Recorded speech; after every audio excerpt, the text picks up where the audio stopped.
گا چند ایک باتیں عرض کروں گا جن کے اندر ہمارے لیے ڈھیر سارے سبق ہیں اور جس سے ہم اپنی زندگی کی کئی طریقوں سے اصلاح کر سکتے ہیں۔ دعا کیجیے اللہ تعالیٰ مجھے حق بیان کرنے کی اور ہم سب کو سمجھ کے عمل کی توفیق عطا فرمائے۔ معزز سامعین، حضرت سیدنا صدیق اکبر رضی اللہ تعالیٰ عنہ صحابہ اکرام علیہم رضوان کے درمیان وہ ہستی ہیں کہ جس ہستی نے زمانہ جاہلیت میں یعنی اسلام قبول کرنے سے پہلے بھی کبھی بت کو سجدہ نہیں فرمایا۔ سبحان اللہ۔ یہ آپ کی ایک انفرادی شان ہے، مطلب اسلام لانے سے پہلے بھی بت کو سجدہ نہیں فرمایا، اور اسلام لانا، دنیا پہ آنا تو یہ تو لمبا سفر ہے۔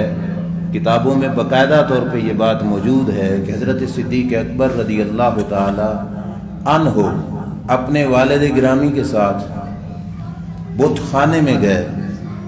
حضرت ابو بکر صدیق بھی ساتھ تھے۔ اس وقت آپ کے والد جناب ابو قحافہ مسلمان نہیں تھے۔ حضرت ابو بکر صدیق رضی اللہ تعالیٰ عنہ بھی ساتھ تھے۔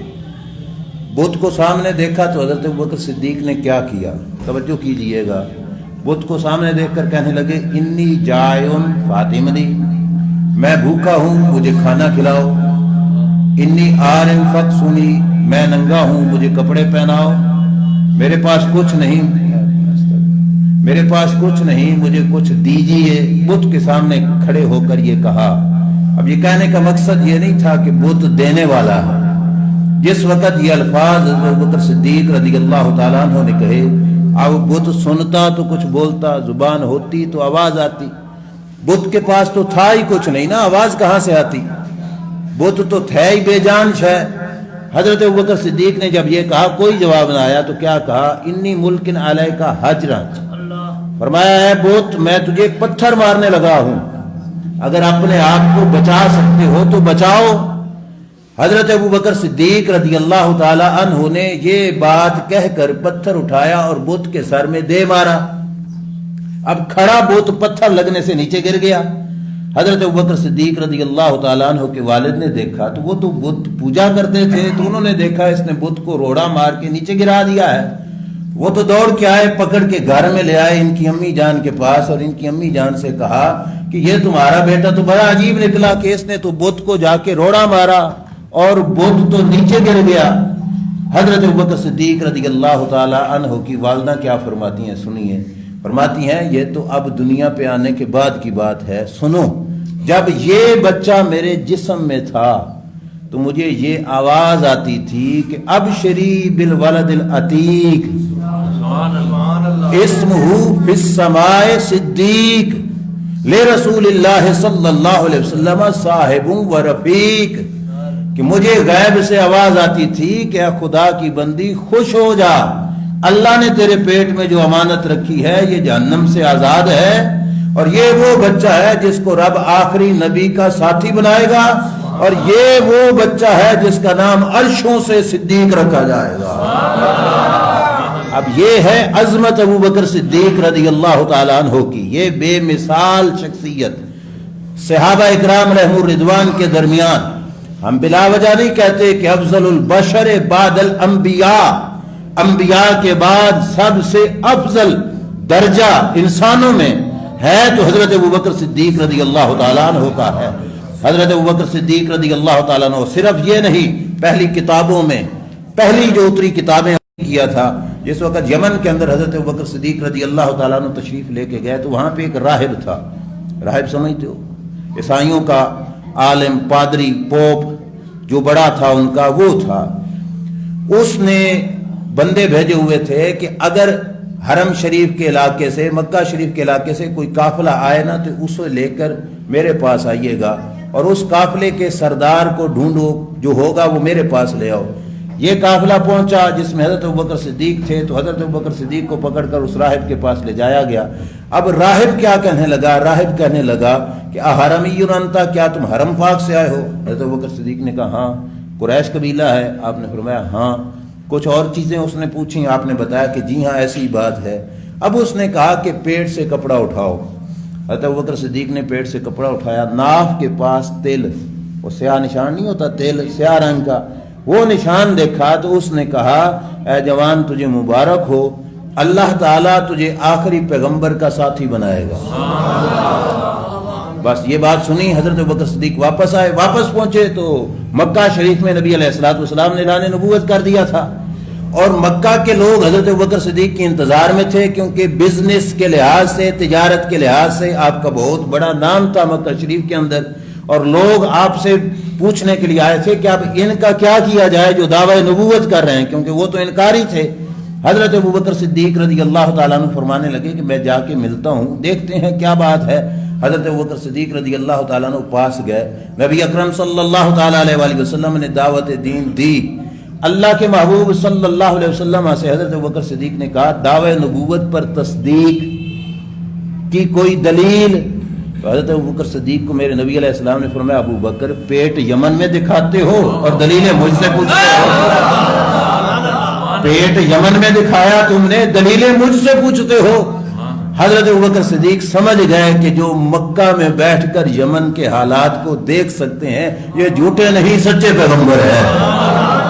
حضور کے سانگ رل گئے۔ اب پھر عقیدہ اور ایمان اور پختہ نظریہ حضرت ابوبکر صدیق کا کتنا تھا، یہ بات تو مشہور ہے کہ معراج سے واپسی پر میرے کریم آقا صلی اللہ علیہ وسلم نے جب سر عام یہ کہہ دیا کہ میں ایک رات مسجد حرام سے مسجد اقصیٰ تک گیا، یہ کئی مہینوں کا فاصلہ تھا، فرمایا پھر مسجد اقصیٰ سے میں گیا عرش پہ، سدرۃ المنتہا پہ، رب سے ملاقات کر کے واپس آیا ہوں۔ لوگ کہنے لگے بس آج تک تو ان کو کوئی جھوٹا نہیں کہتا تھا، یہ بات کوئی نہیں مانے گا، سارے ہی کہیں گے کہ اس بات میں جھوٹے ہیں۔ دوڑ کے آیا ابوبکر صدیق رضی اللہ تعالیٰ عنہ کے پاس، کہا بتاؤ جس ہستی کا تم نے کلمہ پڑھا ہوا ہے کیا وہ سچے ہیں؟ میرے محبوب علیہ السلام کے غلام نے کہا بالکل سچے ہیں۔ اب انہوں نے کہا کہ بھائی بتاؤ کہ مکہ شریف سے مسجد اقصیٰ کا فاصلہ کتنا ہے؟ تو انہوں نے کہا کہ وہ تو اتنے مہینوں کا ہے۔ تو کافر کہنے لگے دیکھو جس کا تو کلمہ پڑھتا ہے نا وہ کہتے ہیں کہ میں تو رات کے کچھ حصے میں مسجد اقصیٰ سے عرش تک اور عرش سے پھر واپس پلٹ کے مکہ میں بھی آ گیا ہوں، کیا تم اس کو مانتے ہو؟ حضرت ابوبکر صدیق نے کہا یہ تو چھوٹی سی بات ہے، جس کا میں کلمہ پڑھتا ہوں اس سے بڑی بھی کہیں تو میں ماننے کے لیے تیار ہوں، تو میں نے بلا وجہ تو نہیں پڑھا نا، میں نے کچھ دیکھا ہے تو تب پڑھا ہے۔ یہ ہے صدق و صفا کا پیکر جس کے بارے میں میرے رب نے فرمایا والذی جاء بالصدق وصدق بہ اولئک هم المتقون، فرمایا جو ہستی صدق لے کے آئی، سچائی لے کے آئی، اور فرمایا وہ پھر جس نے ان کی سچائی کو مانا، فرمایا یہ ہیں پرہیزگار لوگ۔ اور پھر اپنی مسجد میں بیٹھ کر سنیوں کے مجمع میں بیٹھ کر میں کہوں وصدق بہ سے مراد ابوبکر صدیق ہے تو ہم تو ہیں ہی ماننے والے۔ پرایوں کے گھر سے، غیروں کے گھر میں جو لوگ آج تبرہ بازی کرتے ہیں حضرت صدیق اکبر رضی اللہ تعالیٰ عنہ پر، ان کے گھر کی تفسیریں بولتی ہیں کہ والذی جاء بالصدق سے مراد آقا کریم ہے اور صدق بہ سے مراد ابوبکر صدیق ہے، جو ان کی کتابوں میں موجود ہے۔ میں ذمہ داری سے کہہ رہا ہوں اور دکھا سکتا ہوں کہ انہوں نے لکھا کہ صدق بہ سے مراد کون ہے؟ حضرت ابوبکر صدیق ہے، اور جاء بالصدق سے مراد حضور علیہ الصلوۃ والسلام ہے، سچائی لے کے آنے والے نبی علیہ السلام ہیں، اور اس سچائی کو مان کے سینے سے لگانے والے حضرت ابوبکر صدیق ہے۔ میرے بھائیو، حضرت ابوبکر صدیق رضی اللہ تعالیٰ عنہ مکی زندگی میں حضور کے دست و بازو بنے، اور یہ سچی بات ہے۔ بعد میں آ کے مل جانا یہ بھی اگرچہ بہت بڑی سعادت ہے۔ ہمارا تو یہ عقیدہ ہے کہ جس ہستی نے ایمان کی حالت میں ایک سیکنڈ بھی صحبت مصطفیٰ کا پایا، دنیا کے غوث قطب ابدال کٹھے ہو جائیں اس کے قدموں کی دھول کو بھی نہیں پہنچ سکتے۔ یہ ہمارا عقیدہ ہے، ہمارا اس پہ ایمان ہے۔ اگرچہ جس حال میں بھی آخری لمحے بھی حضور کی بارگاہ میں آ گیا نا، ایمان کے عالم بہت بڑا مقام ہے، لیکن ابوبکر صدیق رضی اللہ تعالی عنہ کا یہ مقام ہے کہ انہوں نے حضور کا بازو پکڑ کر حضور کے ساتھ چلنا اس وقت شروع کیا جب کوئی بھی چلنے کو تیار نہیں تھا، اور یہ بڑا اوکھا معاملہ ہوتا ہے۔ اس واسطے رب نے درجے رکھے، لا یستوی منکم من انفق من قبل الفتح، میرا رب فرماتا ہے فتح مکہ سے پہلے جو دین پہ خرچہ کرتا رہا وہ، اور جو فتح مکہ کے بعد دین پہ خرچہ کرتا رہا، فرمایا یہ رب کے دربار میں برابر نہیں، درجہ ان کا اونچا ہے۔ ظاہری بات ہے مکہ فتح ہو گیا، سارا کچھ ہو گیا، اب جو مانے وہ کوئی اتنا مشکل نہیں، مشکل تو وہ تھا جن گھڑیوں میں کوئی نہیں مانتا تھا۔ جب کوئی نہیں مانتا تھا ابوبکر صدیق اس وقت بھی مانتے تھے، البدایہ و نہایہ کی بات میں عرض کر رہا ہوں، اور سنیے اس ہستی پاک کی قربانیاں کتنی ہیں۔ میرے کریم آقا صلی اللہ علیہ وسلم کعبۃ اللہ موجود ہے، حضور علیہ السلام اس کی دیواروں کے سائے میں کھڑے ہو کر لوگوں سے فرماتے ہیں قولوا لا الہ الا اللہ تفلحوا، لوگو لا الہ الا اللہ پڑھو فلاح پا جاؤ گے، کامیاب ہو جاؤ گے، اللہ تمہیں نجات دے دے گا۔ حضور علیہ السلام نے جب یہ کہا، اب دیکھو نا، دشمن جن کی مات ماری گئی ہو ان کو پھر اپنے پرائے کی پہچان سب سے پہلے چھن جاتی ہے، یہ ذہن میں رکھ لیجئے۔ سب سے بد نصیب وہ شخص ہوتا ہے جس کو سجن اور دشمن کی پہچان نکل جائے، اسے پتہ نہ ہو کہ میرا خیر خواہ کون ہے اور میرا دشمن کون ہے۔ مکہ کے کافر سرکار فلاح و کامیابی کی دعوت دے رہے ہیں، اور انہوں نے سنا تو حضور پہ ٹوٹ پڑے، مارنے کے لیے ٹوٹ پڑے۔ حضرت ابوبکر حضور کے ساتھ ہیں، درمیان میں آ گئے، جو مارنے آتا حضرت ابوبکر صدیق درمیان میں آ جاتے، فرماتے اوئے اتقتلون رجلا، کیا تم اس بندے کو مارنا چاہتے ہو جو تمہیں یہ کہتے ہیں کہ اللہ پہ ایمان لاؤ، تم ان کو مارنا چاہتے ہو، تمہیں شرم نہیں آتی؟ اب انہوں نے چھوڑا حضور کو، حضرت ابوبکر صدیق کو مارنا شروع کر دیا۔ کتنا مارا؟ البدایہ و نہایہ میں ہے، اس وقت جوتے ہوتے تھے لکڑی کے، بھی لکڑی کے جوتے اتار کر ان کافروں نے حضرت ابوبکر صدیق کے سر پہ بھی مارے، چہرہ اقدس پہ بھی مارے۔ ہمارا دین پہ لگا کچھ نہیں، اس واسطے ہمیں قدر نہیں۔ ان سے پوچھو جنہوں نے قربانیاں دیں، کتنی جوتے چہرے پہ اتنے لگے، البدایہ و نہایہ میں، حتی لا یعرف انفہ من وجہہ، پتہ نہیں چلتا تھا ناک کہاں ہے رخسار کہاں ہے، چہرہ مبارک سوج گیا، آپ بے ہوش ہو کے گر گئے۔ انہوں نے سمجھا کہ یہ فوت ہو گئے ہیں، وہ چھوڑ کے چلے گئے۔ ان کو اٹھا کے گھر میں لے جایا گیا، بے ہوشی کے عالم میں تھے، رشتہ دار احباب برادری ساری آس پاس کھڑی ہے، حضرت ابوبکر صدیق رضی اللہ تعالیٰ عنہ بے ہوش ہیں۔ اچانک ہوش آیا ان کو، آنکھ کھلی تو فوراً کہا ما فعل برسول اللہ صلی اللہ علیہ وسلم، دشمن کے جرمٹ میں میں نے اپنے نبی کو چھوڑا تھا، میری آنکھ کھل گئی، مجھے بتاؤ میرے نبی کا کیا حال ہے۔ یہ ہے ان کی محبت کا عالم، بتاؤ مجھے میرے نبی علیہ السلام کا کیا حال ہے۔ جس وقت انہوں نے یہ کہا تو ماں کہنے لگی بیٹا اتنی مار پڑی پھر بھی ان کا نام لیتے ہو؟ تو کہا اماں جان بھی ان پہ قربان ہے، دل بھی ان پہ قربان ہے، میں ان کا نام نہ لوں تو کس کا نام لوں؟ انہوں نے کہا وہ سب ٹھیک ہے، تم اپنی سوچو۔ اب دیکھو نا، جس وقت مریض کو یہ پتہ چل جائے کہ فلاں ٹھیک ہے، اور عموماً لوگ کچھ ہو بھی صحیح تو بتاتے بھی نہیں ہیں مریض کو کہ اس کا معاملہ گڑبڑ نہ ہو جائے، تو گھر والوں نے کہا کہ سرکار ٹھیک ہیں۔ حضرت ابوبکر صدیق کی محبت نے کیا کہا، فرمانے لگے مجھے لے چلو ان کے پاس، میں آنکھوں سے دیکھوں گا تب مجھے تسلی ہوگی۔ اب حضرت ابوبکر صدیق رضی اللہ تعالیٰ عنہ بڑی توجہ سے سننا، دو بندے سہارا دے کر حضرت ابوبکر صدیق کو لے کے جا رہے ہیں، دو بندوں کے کندھے پہ ہاتھ ہے۔ اللہ کے نبی دار ارقم میں موجود ہیں، کیونکہ چند لوگ اس وقت مسلمان ہوئے تھے، زیادہ تو دشمنیاں تھیں، دشمن تھے۔ اللہ کے نبی صلی اللہ علیہ وسلم وہاں پہ تشریف فرما تھے۔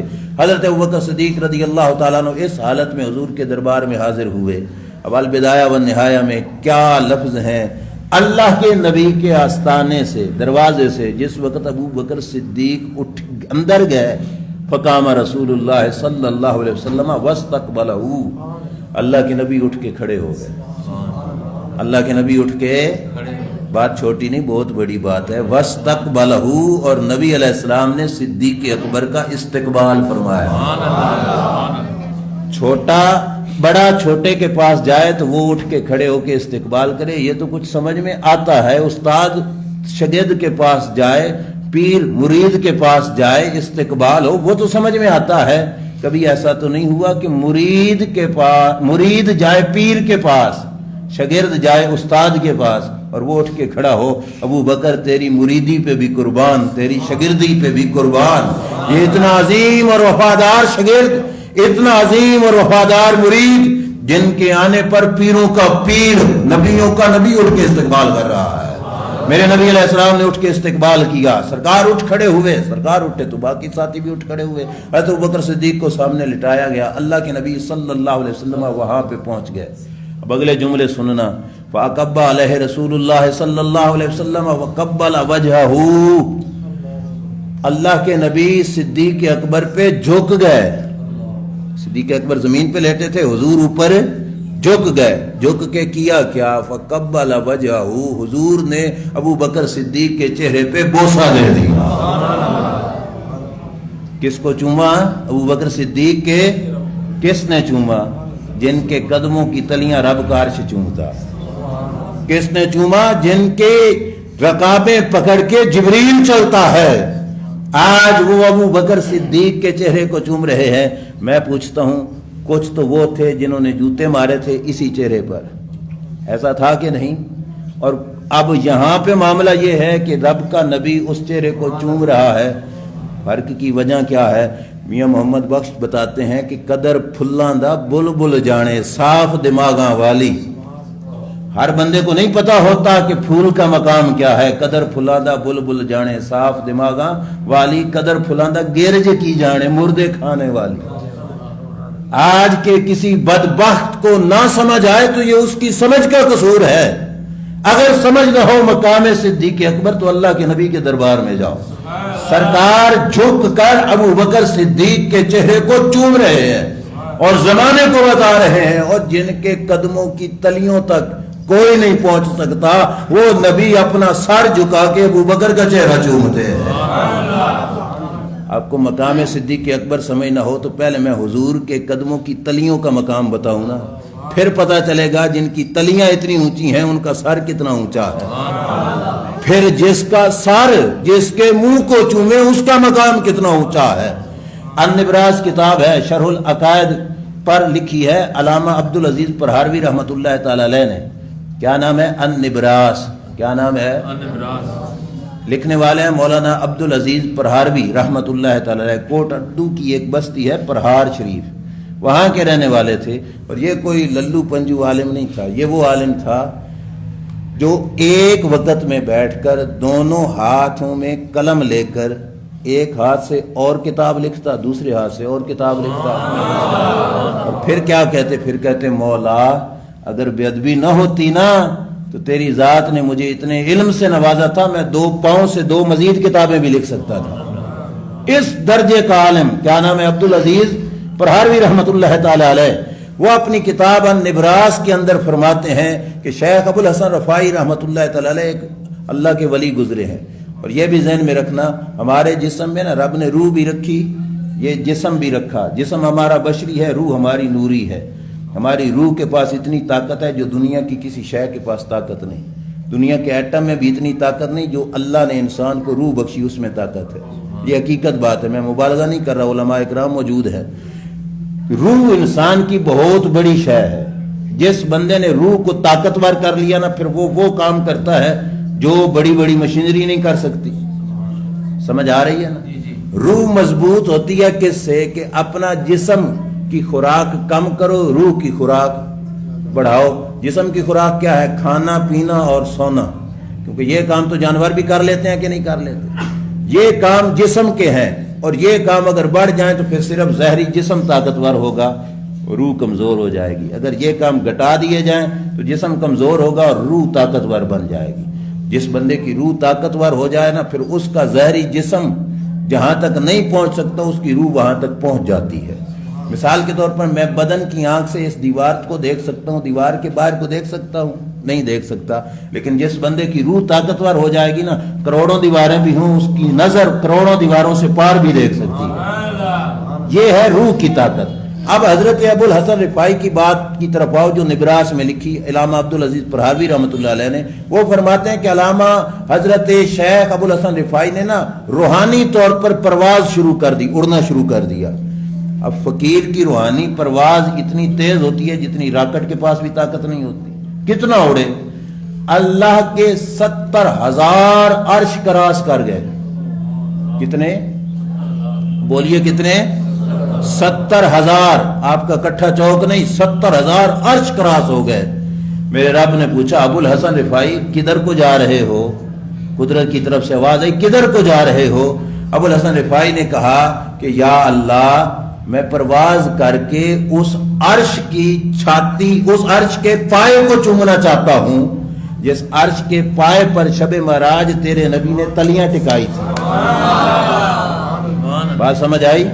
جس عرش کی چھاتی پر تیرے نبی نے پاؤں کی تلیاں ٹکائیں اس کا نیچے سے پائے تک پہنچنا چاہتا ہوں. اب پتہ چلے گا مقام نبوت کا جو قدموں کی تلیاں ہیں وہ کتنی اونچی ہیں.